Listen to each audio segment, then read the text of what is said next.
Mike Craven, give me 2 minutes.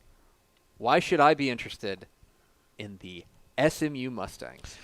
Well, if you like no-huddle, hurry-up offenses, this is about as good as it gets, right? Like, they're like the old-school Phoenix Suns trying to shoot before 10 seconds counts on the shot clock type thing. Like, they're going to run a lot of plays. Tanner Mordecai is going to throw 4,000 yards. Rasheed Rice is going to break 1,000 yards receiving.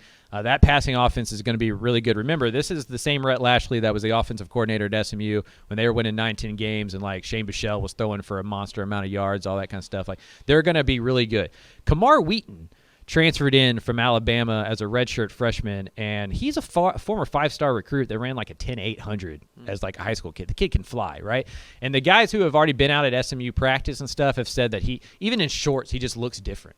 He just looks like a different dude.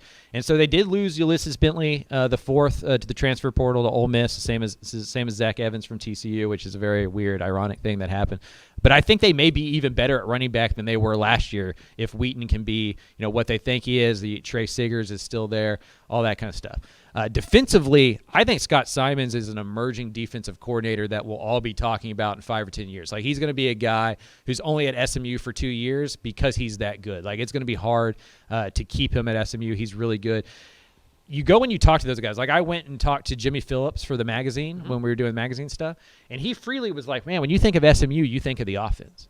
We're trying to change that. We want to be better defensively. That defensive line with DeVere Levelston, Elijah Chapman, Turner Cox, those are really, really good players that can keep those linebackers free. I don't know how good the secondary is, so they may give up a lot of big plays, which is exciting for the neutral. SMU has positioned itself in this weird place to where, like, they're disappointed they got left out of conference realignment, but they may emerge as a winner, like a sneaky kind of winner of this. Because once Houston, Cincinnati, once they're gone from the American, SMU is the clear favorite to run that conference. Yes. Like, especially with the news that they're going to give football players $36,000 a year or whatever from the Boulevard Collective. They're going to be really good. This is kind of that gear-up year, kind of like when we were talking about with A&M, earlier. If they can position themselves to kind of like be good by the end of the year, they go into 2023 as like one of those G5 teams you're going to have to really watch, because the teams from the G5 level you got to really watch, like Cincy and Houston, are going to be in the Big 12, right? So they can really kind of position themselves as that kind of top-tier G5 program. Dallas has a bunch of money.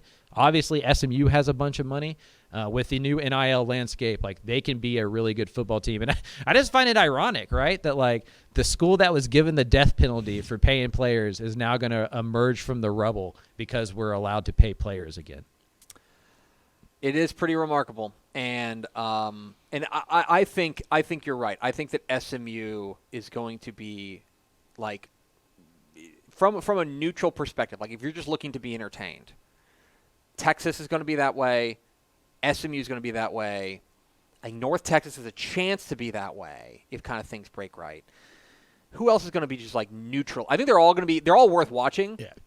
Tech is going to be from a neutral perspective, just like, and stuff. Just pointsy, interested, like turn it on and turn off your brain. And then I think Houston becomes a team if they get through the non-conference schedule. If they get into conference play undefeated, it's like, watch out. They become the story. Right. Yeah.